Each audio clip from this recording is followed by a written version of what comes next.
We're the first generation who've grown up doing parkour. Scotland. Parkour. Running.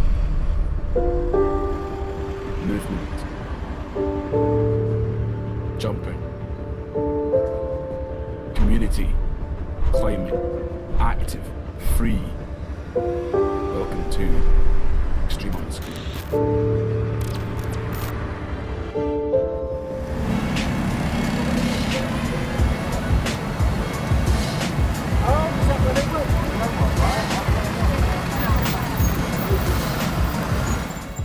So my name is John Hall and I am the Managing Director of Access Parkour. I started parkour just over 14 years ago. 12 years ago. 10 years now.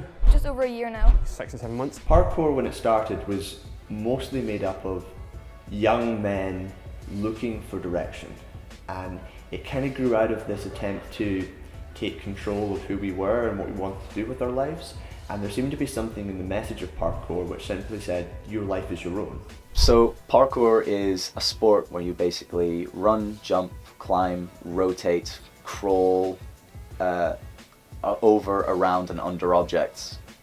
Parkour, I think, to me is and has been pretty much everything I do.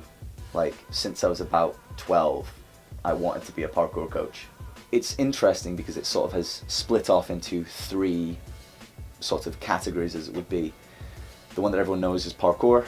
The next one probably everyone is familiar with is free running. And the other one is ADD, which is l'art du déplacement, which is essentially the French term for it. And they can be used interchangeable, but some people consider each of them to be slightly different. So ADD, art déplacement, would be almost the purest route where you're not doing flips and stuff. It's more like the effective way to get from one place to another. You would have parkour, which would probably be the sort of medium between the two, where you'd have some movements that are really fancy, and then you would have free running, which some people consider would be like the sort of competition style, or the more gymnastic-y stuff where you've got the rolls and rotations, and it's all made to look fantastic and interesting. We bleed ourselves in vain. How tragic is this game? Turn around, I'm holding on to someone, but the love's gone.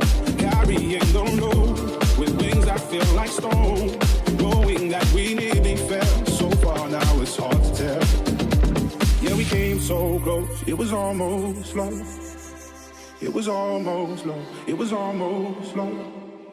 When I heard that sound, when the walls came down, I was thinking about you.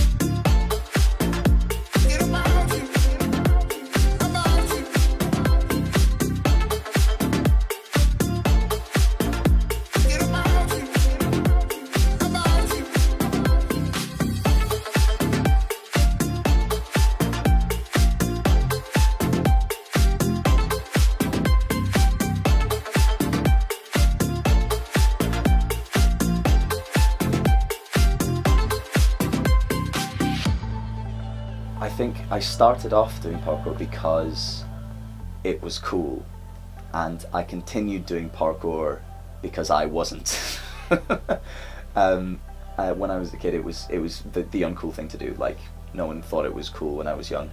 I got made fun of it a lot when I was growing up, but it made me friends. There was people that I got on with, people that I could have something in common with. I mean, it's a new sport, and it's grown with the age of the internet. So there's such a level of connectivity between everyone: Facebook, Twitter, Instagram, YouTube. There's sort of these massive platforms where you can share what you're doing and find other people that do very similar stuff. I go traveling and I'll go and do parkour at places. When I go traveling, I can stay at another person who does parkour's house. I went to Mexico for a month, and I just looked up Campeche parkour, and I found a couple of people who trained in the middle of Mexico and sent them a message and, you know, jumped about for an hour. Really, I would say the main thing what makes the parkour community what it is the fact that we all gel together and we work together to try and push each other past our limitations. You've got so many sports nowadays that focus on this drive to be better than someone else, to get into these competitions and win. And then you've got something like parkour, which you're the only person you're trying to beat is yourself, really. So parkour is recognised as a non-competitive sport, which some people feel is a bit of an oxymoron. We generally refer to it as a discipline, with the sport of parkour being one way of looking at it. Within the UK, in general, we identify with it being a non-competitive sport. While some competitions have run, they're few and far between. There's never been a competition in Scotland, for instance. I think I would like to see it avoiding becoming a competitive sport on a large scale. On a more international scale, it's a bit more of a mix. In America, there's a very healthy parkour competitive scene. In most of Europe, there really isn't. There's a couple of competitions, but not very many.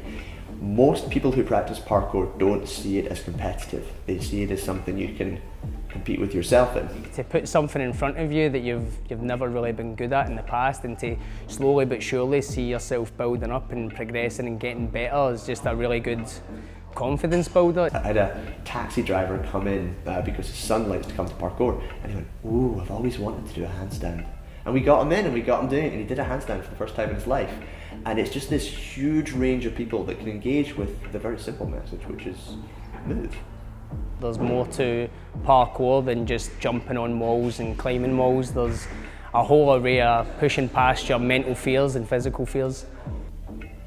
It's a really interesting question, asking how sport and competition interact, and it's something that working with children, working in physical education, props up a lot, because many of the sports and games in our society are competitive, and they should be competitive. So when we teach children the sports and games that are in our society, we're teaching them to win or lose, and you have to teach children to win or lose, and they have to learn the feeling of winning and how to deal with it emotionally, and the feeling of losing and how to deal with it emotionally. Parkour comes with a very different slant to it, which is that it's really about, can I do that? And it is a very different psychological state to be in, because the answer no is very valid. So in a sporting context, failing means losing, whereas in a parkour context, failing means I didn't get that yet, I should change the challenge, or I should try harder, or I should keep going.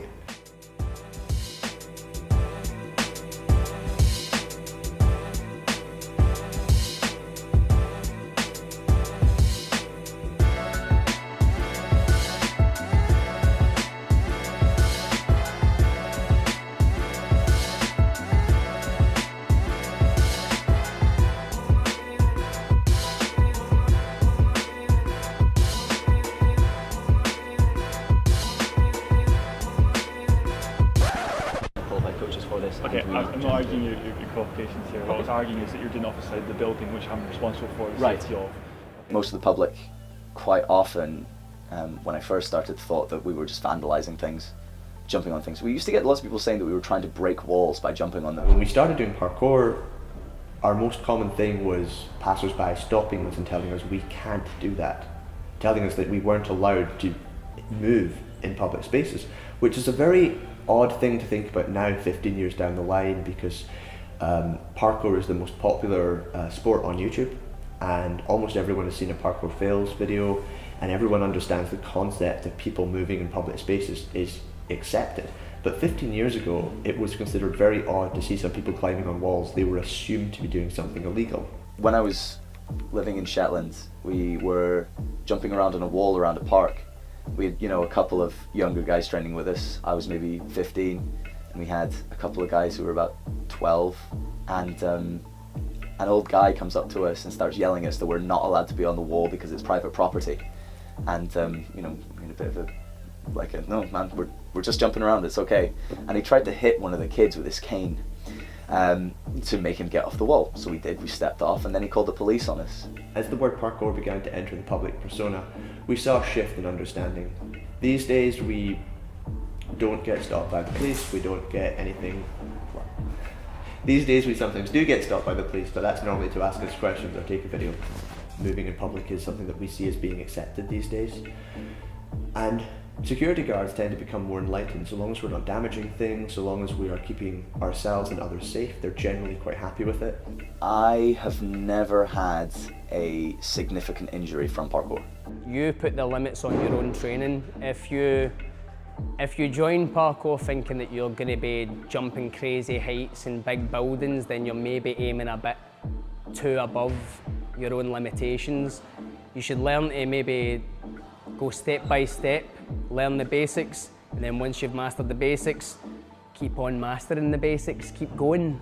In the same way that skiing is nothing like going down a half pipe, parkour, as it's mostly done, is nothing like leaping from roof to roof. But unsurprisingly, what you see most often on television and on YouTube is the spectacular stunts and not the person learning their first parkour class. We teach at a low level, we teach people to be safe, we teach people to be effective in their movement. So there's risk in any sport. What we're seeing in parkour is that it's about as dangerous as playing in a playground, which is, you do see injuries, but they tend to be quite minor, cuts and bruises, nothing major. Parkour, you tend to analyse injury rates in terms of injuries per 10,000 hours of practice, and the most dangerous sports are considered to be rugby and football. Parkour is sees a lot fewer major injuries, and we tend to be a little safer than things like gymnastics.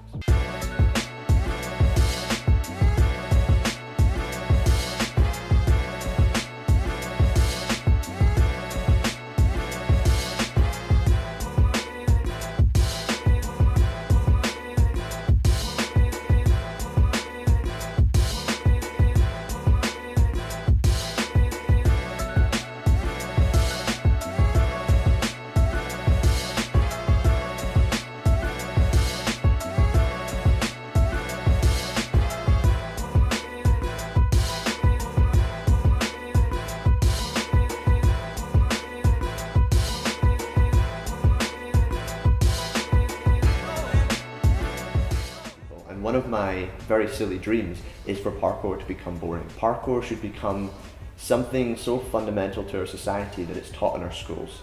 And children go, oh, parkour, that's that thing I learned when I was 8.